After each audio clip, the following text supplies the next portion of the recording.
Deep beneath the Ural Mountains lies a massive underground bunker that was built to save thousands of people from the end of the world. When the Great War began, the people inside Yamantau should have been among the safest survivors in Russia. Instead, years later, the bunker would become home to a group of cannibals who lured unsuspecting survivors inside through a fake promise of salvation. But how did a place designed to preserve humanity become a slaughterhouse? The answers begin with the mysterious radio transmission intercepted by the Spartans while traveling across Russia. The message claims that the Russian government survived the war and that a massive underground shelter, known as the Ark, is still operating beneath Mount Yamantau. Believing they may have finally found other survivors, Miller and the crew of the Aurora travel towards the mountain, but they are not the first people to follow that signal. Long before the Spartans arrived, thousands of survivors came to Yamantau, believing the Ark would save them. Instead, they became part of its food supply. In this video, we'll uncover the history of Mount Yamantau, follow the journals left behind by the people trapped inside, and piece together how the Ark went from a symbol of survival to one of the darkest places in Metro Exodus.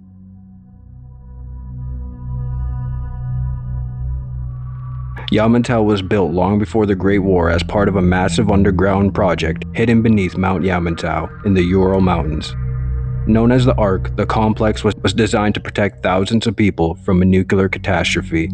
Its underground facilities contained everything needed to keep a large population alive, including living quarters, food stores, medical facilities, communications equipment, and military infrastructure. The facility was intended to shelter important government and military personnel who would help preserve what remained of the Russian state. But when the bombs finally fell on October 23, 2013, the facility was left in the hands of the workers and personnel who had been constructing and operating it. At first, this seemed like a stroke of luck. The survivors had access to a massive underground bunker while the world outside was being destroyed by nuclear fire. But there was a problem. Yamantau had been designed to support far more people than were actually trapped inside, yet its food reserves were already dangerously low.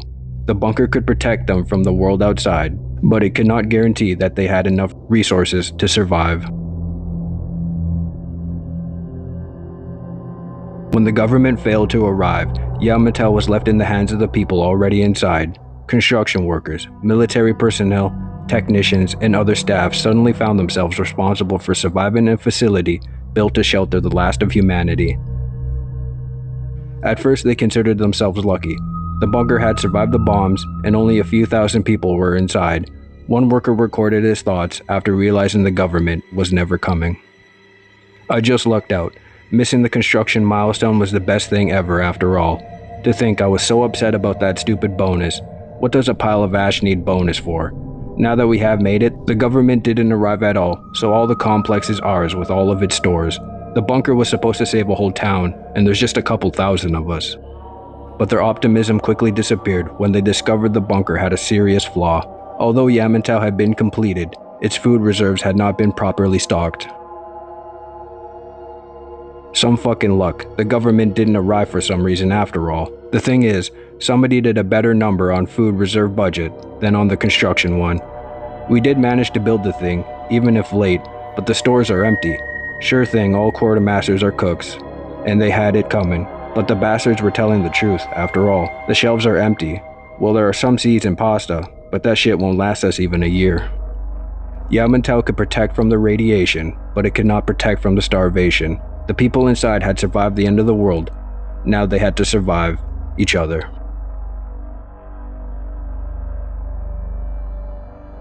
The food inside Yamantau was never going to last. As supplies disappeared, the people inside were forced to survive on smaller and smaller rations. Eventually, even those became difficult to maintain. People began to weaken from hunger, while disease and exhaustion spread throughout the bunker. For some, starvation became so severe that simply standing or writing became difficult. One survivor recorded what was happening as the situation inside Yamantau began to collapse. "Everyone just sat still. The stomach doesn't even bother me anymore. Good thing I didn't listen to those fools about drinking a lot. Will last at least a week more. Joints swollen. Hard to write." But hunger was beginning to push the survivors towards something far worse. A few days later, the first people inside Yamantau tried something that would change the bunker forever. I don't think I can write about this, but I must. They made soup a week ago. 5 idiots in the barracks keeled over at once. They gobbled it up and burst their guts. I couldn't touch it for a day. Then I tasted a bit at night and hurled immediately. But in the morning, it tasted like chicken. At least I can write again. Thought I was a goner for sure. The journal never tells us what was in that soup, but later evidence from Yamantau makes the implication much clearer. By this point, starvation had pushed the survivors beyond anything they could have imagined before the war, and whatever was in that soup would soon become the downfall of the bunker.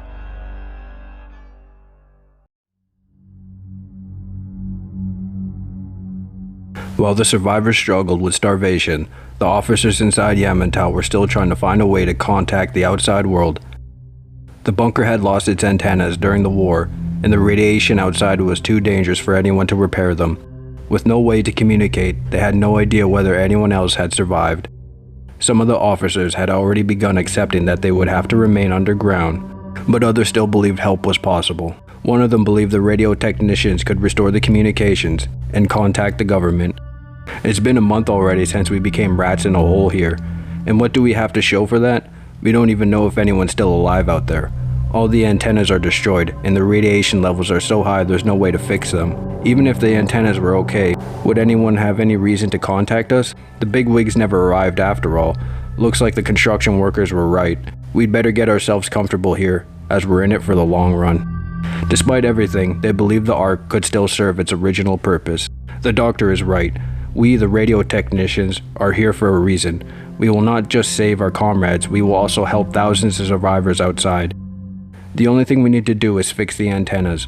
Let the real government know we're alive. They will send us food shipments, and then the Ark project will provide a shelter from radiation for all survivors. And what could be more important now? For the officers, restoring the radio was more than a way to contact the outside world. It was their last chance of bringing food, finding help, and prove that the Ark could still save the people it was built for. The only way to contact the outside world was to repair Yamantau's antennas, but doing so meant exposing the technicians to the radiation outside. Despite the danger, they went ahead with the repairs. Eventually, they succeeded. For the first time since the war, Yamantau could communicate with the outside world. "It's up. I just sent the first message. Made it. The boys are still alive." Alyoha even smiled when I told them. At least now they'll know that we didn't die in vain. The message was finally out. It did not take long for someone to answer, but instead of receiving a response from the government, survivors outside began arriving at Yamantau. To the radio operator, this seemed like proof that their plan had worked. "They are here. They heard us and came. Yes, they're just refugees, but they're here. Soon we'll get the supplies. It's not too late yet. Everything will be fine now. Of course the refugees are quarantined for now, but soon I'll be able to ask them about everything." The refugees had brought supplies with them, giving the people inside Yamantau a brief sense of hope. But the radio operator didn't yet understand why the newcomers were being kept in quarantine, or why nobody was being released. As more groups began arriving, the truth would slowly become impossible to ignore. The radio signal had brought people to Yamantau, but it wasn't bringing them here to be rescued. As more refugees arrived at Yamantau, the situation inside the bunker began to change. The people who controlled the facility had discovered the outsiders were carrying something they desperately needed: food. The refugees were already being kept in quarantine, and the people inside were being given meat broth. To the starving survivors, it was a welcome relief. But something much darker was happening behind quarantine doors. One of the survivors eventually recorded his thoughts as the new reality inside Yamantau began to take hold. "Fucking let them in. Fuck the radiation. It's been over a year. They are outsiders. Don't even need to share. Let them draw lots, or whatever the point is. We'll have food for months now.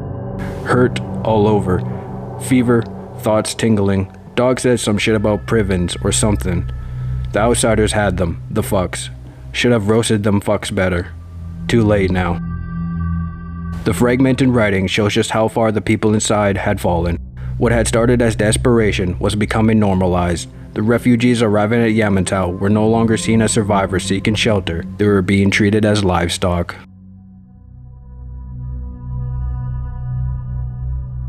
For weeks, the radio operator watched as new groups of refugees arrived at Yamantau.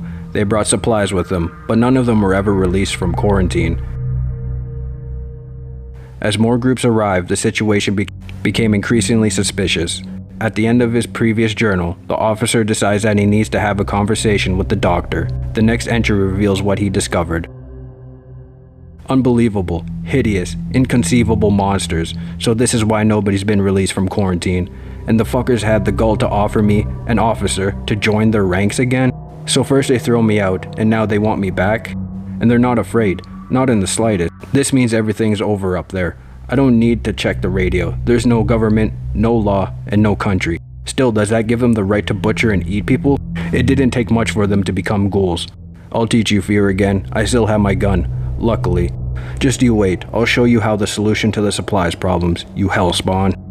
The journal confirms that the officer has finally discovered the refugees were never being kept in quarantine, simply because they were sick. They were being held because the people inside Yamantau intended to kill and eat them. The discovery also forces the officer to confront another reality. The government he had hoped to contact is apparently gone, along with the law and authority he believed still existed outside the bunker. The Ark was supposed to preserve civilization after the Great War. Instead, the people trapped inside had created their own brutal solution to the food shortage.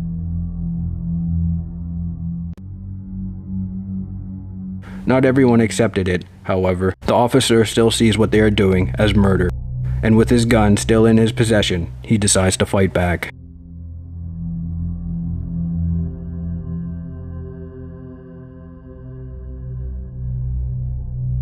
By the time the Aurora reaches Mount Yamantau, the bunker has been operating under these conditions for years. The Spartans, however, know none of this. They only know that the radio transmission had told them that the Russian government may have still survived and that the Ark is still operating. As they approach the mountain, the abandoned vehicles surrounding the facility provide the first clue that they are not just the first people to follow the signal. Inside, they expect to find survivors and government officials. Instead, they are attacked by the people living there. As RTM and the others push deeper into the bunker, they begin to understand what Yamantau had become. Miller and Artyom are eventually captured and brought before the doctor, who tries to convince Miller to bring the rest of the Aurora's crew inside. After Anna is separated from the group, Artyom and the others fight their way through the bunker to rescue her and escape. The Ark that promised salvation has become something else entirely different. It is now inhabited by people who have lost much of what made them human.